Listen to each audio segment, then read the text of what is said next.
No programa de hoje você vai ver os principais pronunciamentos no plenário. Michele Colles é contrária ao aborto de fetos com microcefalia. André Regis fala sobre a operação Volta às Aulas na rede municipal. O Anderson Florencio alerta para a violência nos estádios e nas ruas em dias de jogos de futebol. Vereadores discutem preservação e replantio de árvores em vias públicas. E a reunião da Comissão de Legislação e Justiça. O TV Câmara do Recife está no ar.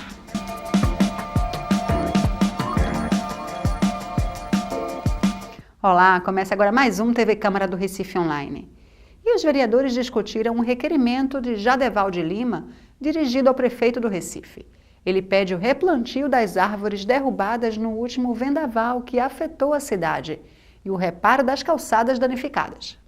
Durante a forte chuva que ocorreu no Recife no final de janeiro, centenas de árvores caíram e diversas calçadas ficaram danificadas. Por isso, o vereador Jadeval de Lima elaborou um requerimento à prefeitura pedindo o replantio das árvores e o reparo das calçadas. Durante a votação da proposta, o parlamentar fez um apelo para que o executivo cobre a realização do trabalho às devidas secretarias. Até o presente momento, não foram feitos nenhum replantio e nenhum conserto dessas calçadas. Então, está atrapalhando a vida dos pedestres, está atrapalhando aí a mobilidade do Recife. Então eu fiz esse requerimento nesse apelo ao senhor prefeito que use aí das suas secretarias competentes, responsáveis por essa área, o Enlurb, para que esse serviço possa ser feito de imediato na cidade do Recife, para que nós possamos ter uma qualidade de vida melhor. O presidente da Comissão de Meio Ambiente, Jurandir Liberal, disse que é preciso ampliar o debate. Por mais interessante que Vossa Excelência tenha pedido essa recuperação, que eu acho justo que tem que ser feito, mas muito mais a gente ampliar e discutir que tipo de árvore deve ser plantadas para que a gente possa ter as calçadas como ponto de mobilidade funcionando. Já o Anderson Florencio destacou projetos e ações da Prefeitura em defesa do meio ambiente. O trabalho que está sendo feito por essa gestão no tocante ao meio ambiente é um trabalho a ser louvado. Nós recebemos aqui nesta casa a lei de iniciativa do Executivo, o Sistema Municipal de Unidades Protegidas, que estabelece os parâmetros para que áreas importantes da cidade elas tenham uma atenção especial, um cuidado e uma proteção. Isso englobando os parques e praças, que não tinha essa previsão específica para isso, incorporando ainda os corredores verdes, como eu falei, como da Agamenon Magalhães, como da Visconde de Jequitinhonha, que está lá de modo genérico, e nós tivemos a sensibilidade do prefeito de estar presente naquela área, plantando com seus filhos uma árvore, simbolizando que vai incorporar a Visconde de Jequitinhonha, que é um corredor belíssimo verde na zona sul do Recife, como uma unidade de proteção ambiental. Isso é um ganho para a cidade. E como falei, vereador Jurandir Liberal, eu acho que é difícil a gente comparar. Para a gente ter um norte de como as coisas estão, nós temos que colocar na balança os valores que foram dados nas gestões anteriores. E eu cito aqui o exemplo do Jardim Botânico, que hoje é um dos 3 melhores jardins botânicos do país, com a média de visitação enorme, com programas de incentivo, inclusive, para que os alunos da rede pública frequentem aquele espaço. E nós temos hoje uma área ambiental privilegiada, numa área da cidade que era carente de espaços verdes e espaços de convivência, como é hoje lá o Jardim Botânico. O vereador Marcos Menezes também falou sobre o assunto. Saber dos demais vereadores desta casa feito o requerimento com relação à poda de árvore, se tem conseguido alguma coisa. Eu já fui para a Defesa Civil, já fui para a Enlurb, vários requerimentos.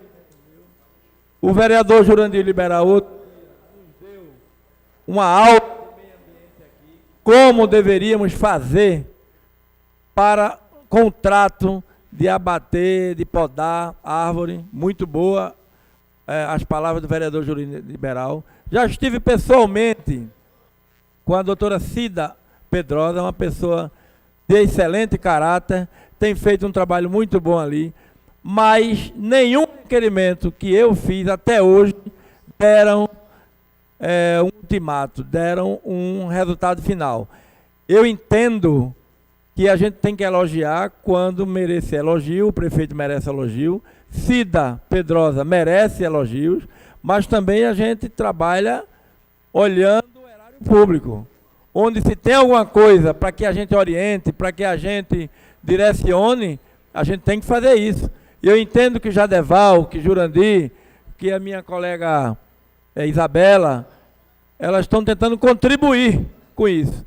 Então eu só estou preocupado porque, de minha parte, nenhum requerimento nosso, do nosso gabinete, foi atendido até hoje. E aí merece realmente que a gente vá e inste, né, e fale, e diga alguma coisa com relação à Secretaria de Meio Ambiente, o ANLU, porque até agora a gente não sabe quem cuida disso. Para Henrique Leite, é preciso discutir a questão da destruição do meio ambiente. Nós precisamos ser reflexivos, mas também ser atuantes nesse sentido, porque essas chuvas, essas ventanias, a chikungunya, os vírus que estão acontecendo, tudo isso estão ligados à invasão de mangue, estão ligados a corte de árvores, estão ligados à invasão de canais, estão ligados à falta de manutenção de canais, estão ligados a tudo que é destruição do meio ambiente. E muitas vezes nós temos tanta entidade em defesa do meio ambiente, mas que nós não vemos o resultado na prática, porque às vezes os gestores terminam cedendo de um jeito ou de outro. É preciso tolerância zero para algumas coisas. Isso é o primeiro ponto de reflexão, né? É preciso tolerância zero para a questão de invasão de mangue, questão de moradia em cima de canais. É preciso essa reflexão da tolerância zero. E a outra questão que nós precisamos também avaliar, porque nós não estamos preparados, como o vereador Jurandir colocou, é um estudo maior sobre a quantidade de árvores que temos na cidade, que não é de agora, é de muito tempo, e que ninguém tem um estudo concreto se elas aguentam uma certa ventania, aguentam um certo vento, né? A podação de árvore, a questão dos fios que são embaixo, quando a árvore cai, arrasta o fio de baixo e leva o de alta tensão junto, provocando um acidente. Então essa reflexão é muito mais forte para que nós façamos e que dê o resultado, e que não fique só simbolizando na defesa, como muitas vezes a gente vê a defesa, mas o resultado dos gestores a gente falta, mesmo tendo boa gestão de meio ambiente, mas não tem a tolerância zero para as questões de destruição do meio ambiente. Isabela de Roldão pediu mais atenção da gestão municipal com a questão das árvores da cidade. Eu gostaria aqui de dizer ao vereador Jadeval que ele faça esse apelo ao prefeito, para que o prefeito replante todas as árvores que ele podou da cidade do Recife, mas que ele identifique com sua equipe as árvores que são, sim, cabíveis nos espaços da calçada, para que a gente possa ter uma calçada que sirva como calçada e que a gente possa ter a sombra necessária na rua e na calçada e possa resfriar o nosso clima, resfriar, pelo menos nesses trechos de sombra. E eu gostaria aqui também de reiterar o que o vereador Marco Menezes falou acerca dessa poda de árvore. O vereador Jurandir também falou a respeito do assunto, que todos os nossos pedidos, não de poda necessariamente, mas de avaliação, que muitas vezes são árvores que são constatadas que estão em risco. Mas, infelizmente, os nossos requerimentos, apesar de amplamente aprovados, não são sequer enxergados pelo Executivo como de essencial verificação dessas árvores que estão ali sob risco iminente de queda. Então, que eu gostaria aqui de, mais uma vez, reforçar esse pedido para que a gestão seja de fato uma gestão verde, seja de fato uma gestão ecológica, seja de fato uma gestão sustentável e que respeite as pessoas que habitam na cidade do Recife. Por falta de quórum, a votação do requerimento foi adiada. Mais uma vez, o vereador André Regis realizou a operação Volta às Aulas Ele visitou 29 escolas municipais para avaliar a estrutura de cada uma delas com o início do ano letivo. Verificamos em loco as condições de recebimento dos estudantes para mais um ano letivo em 10 escolas, aliás, em 29 escolas da rede municipal, o que totaliza 10% da rede. As notícias que eu trago não são nada animadoras. Entra ano e sai ano e as condições continuam as mesmas, condições sem as quais nós não teremos uma educação de qualidade na cidade do Recife. De acordo com o levantamento de dados que levantamos a partir da aplicação de questionários, nós verificamos que 90% das escolas estão com infiltrações, sem parquinho, 100% das escolas, sem quadra, 100% das escolas, sem sala dos professores, 60% das escolas, sem biblioteca, 50% das escolas, sem laboratório de informática ativo, 50% das escolas, com fiação exposta, 70% das escolas, com gambiarras, 40% das escolas, com risco de desabamento, 40% das escolas, esgoto a céu aberto, 40% das escolas, sem extintores de incêndio, 50% das escolas, com alunos especiais sem cuidador em sala, 80% das escolas, sem monitor para o programa de robótica, 100% das escolas. Escolas que não receberam o fardamento, 70% das escolas. Inclusive, basta uma visita breve às escolas e você vai encontrar a criança sem o fardamento. A prefeitura não entregou o fardamento e, inclusive, na escola Carla Patrícia, é o que chamou a atenção, quando eu estava lá, a entrega do fardamento de 2 anos atrás, ainda do padrão anterior, o que me leva ao questionamento e o porquê a prefeitura está entregando de forma incompleta o fardamento e, quando entrega de 2 anos. Significa que estocou o fardamento quando deveria ter entregue, deixando crianças no momento adequado sem o devido fardamento? Isto é um assinte ao contribuinte. Michele Collins pediu uma reunião extraordinária da Frente Parlamentar em Defesa da Vida. Ela quer discutir o aborto de fetos com microcefalia. É um assunto muito sério, muito importante, e nós que defendemos a vida e defendemos a família, não podemos nos calar diante dessa realidade, diante dessa ameaça, onde eu já tenho acompanhado diversas entrevistas de especialistas dizendo que estão criando um documento e vão enviar ao Supremo para que o Supremo possa determinar a inclusão do aborto no país, que já é liberado em caso de estupro e em caso de anencefalia, quando a criança não tem cérebro, para também colocar as crianças com microcefalia. Então, eu gostaria aqui de unir aos vereadores, inclusive gostaria de convocar uma reunião de urgência extraordinária da Frente Parlamentar em Defesa da Vida e da Família e convidar também meus colegas aqui dessa casa para participar nessa reunião, onde nós estaremos justamente discutindo que ações nós vamos poder tomar para poder nos expressar essa realidade da população do Recife, para que o Supremo saiba disso, para que a Câmara dos Deputados Federal saiba disso, para que o Congresso Nacional saiba e que nós também possamos colocar o nosso posicionamento. Então, dizer que nós estamos aqui em alerta, em defesa da vida, em defesa da família. Temos aqui nesta casa uma frente parlamentar específica para defender a vida, e o aborto é a nossa bandeira principal, e principalmente nesse momento. Então, eu quero convocar os meus pares que se interessam por esse assunto a me procurar para que nós possamos marcar o dia dessa reunião o mais rápido possível. Aime Carvalho parabenizou o trabalho da bancada evangélica da Câmara Federal em defesa da família tradicional brasileira. Entre os temas discutidos pela bancada está a ideologia de gênero. Não vamos permitir que as pautas das minorias sejam ditadas como regras para todos.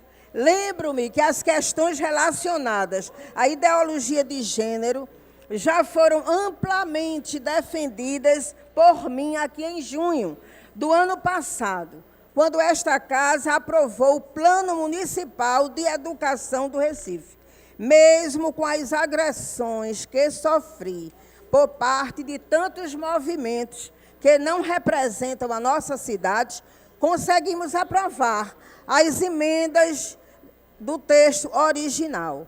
Entendemos que não cabe à escola ensinar esse tipo de conteúdo às crianças. Esta casa deve ter tomado conhecimento, por exemplo, do caso de um menino de 9 anos que, pasmem, conseguiu autorização da justiça para mudar o sexo. Este caso não aconteceu no exterior, mas aqui mesmo no Brasil, em uma cidade em Mato Grosso, o juiz Anderson Candioto, da 3ª Vara da Comarca de Sorriso, a 420 quilômetros de Cuiabá, autorizou até mesmo a mudança do registro de nascimento da criança. Tudo isso com o apoio dos pais. Como pode um menino de 9 anos ter autonomia de decidir mudar de sexo? Não vamos nos render, muito menos baixar a guarda. Permaneceremos atentos a essa luta. A bancada evangélica da Câmara Federal está de parabéns por atuar de forma precisa neste caso.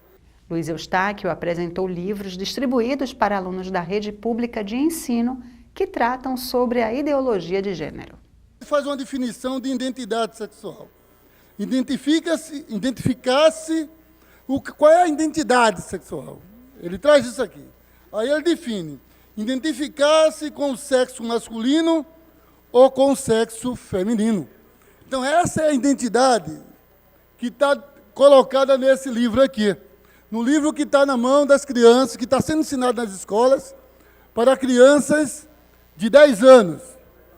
E aí você mexe na identidade, você não tem mais identidade de homem e mulher. Não tem mais masculina e feminina. Você passa pelo ensinamento que está sendo colocado aqui no livro a uma identidade com definição, certo? Uma identidade que você dá escolha do que você quer ser, qual é a identidade que você vai aprender a ser. Não se ensina mais homem e mulher, menino e menina. Ensina-se agora nessa linha aqui. Então, para concluir, porque eu só tenho 5 minutos e já concluí o meu tempo, eu quero dizer que amanhã, talvez até mais tarde, porque eu estou no grande expediente, quero voltar para discutir esse assunto e colocar como é séria essa questão. Tem algumas pessoas, o vereador Carlos Guedes entrou com um projeto, também na questão, vereador, para suspender a aplicação do livro. Eu entrei com um pedido, uma solicitação ao prefeito, eu entrei com um pedido de informação dos livros que estão sendo colocados, embora que esse aqui é da rede municipal, já está dentro da rede, esse livro é da rede municipal, e também entrei com um pedido de audiência pública para a gente tratar esse tema aqui na casa. O Anderson Florencio quer colocar em pauta o projeto de lei de autoria dele com medidas de prevenção e repressão à violência em dias de jogos de futebol. No último domingo, a cidade foi vítima de atos de violência e vandalismo.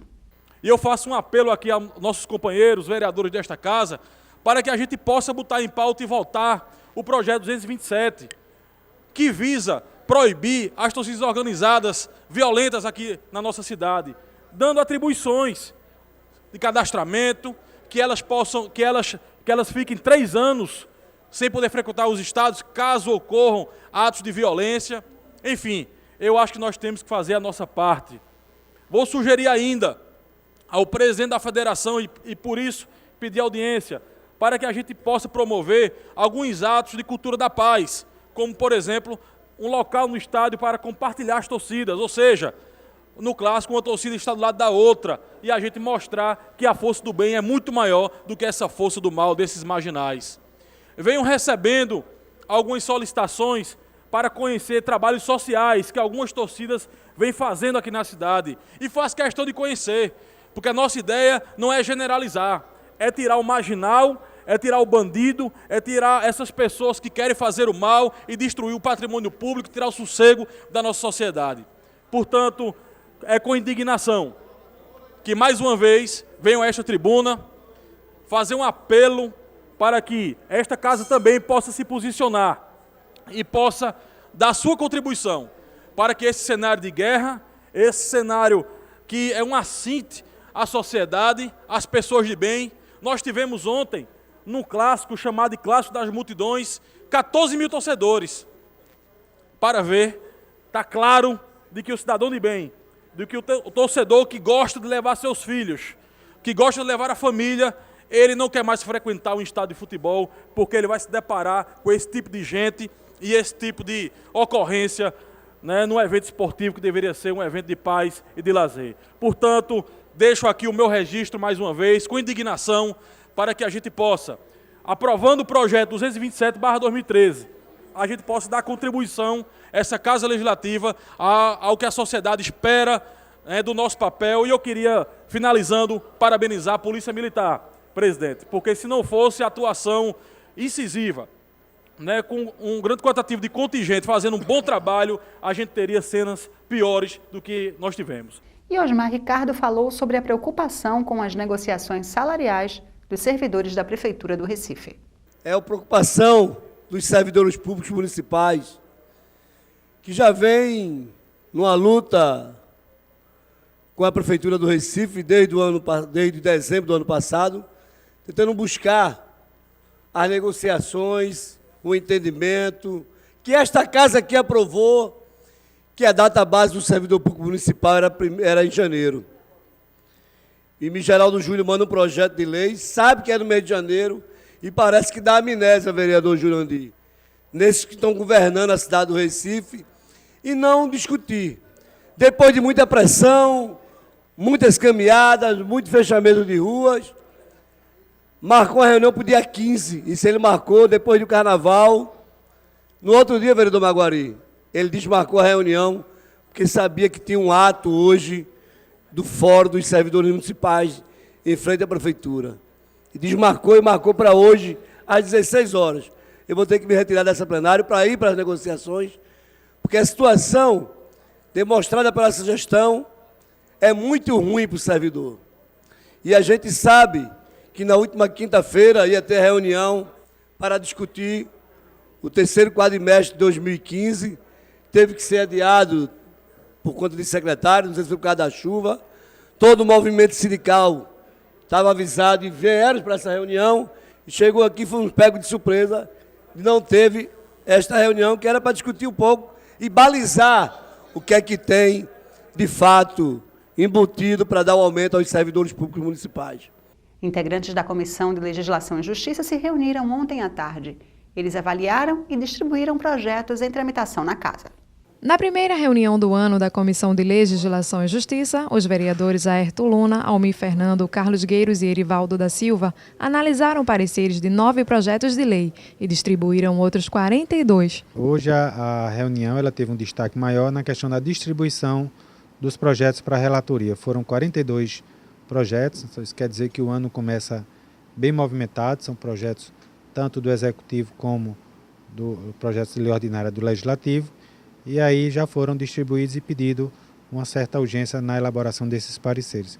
Um dos projetos discutidos no encontro quer instituir a Semana Municipal de Combate ao Alcoolismo Infanto-Juvenil. Isso é um projeto que tem um destaque muito importante porque é um tema que a gente tem que discutir exaustivamente para que as crianças e os nossos jovens não entrem nesse vício do álcool, que é muito danoso para a saúde, tanto da saúde do jovem, como para a saúde da família também como um todo, porque afeta a todos. A gente fica por aqui. Para rever esse e outros programas, acesse nosso canal youtube.com/Câmara do Recife. Até mais.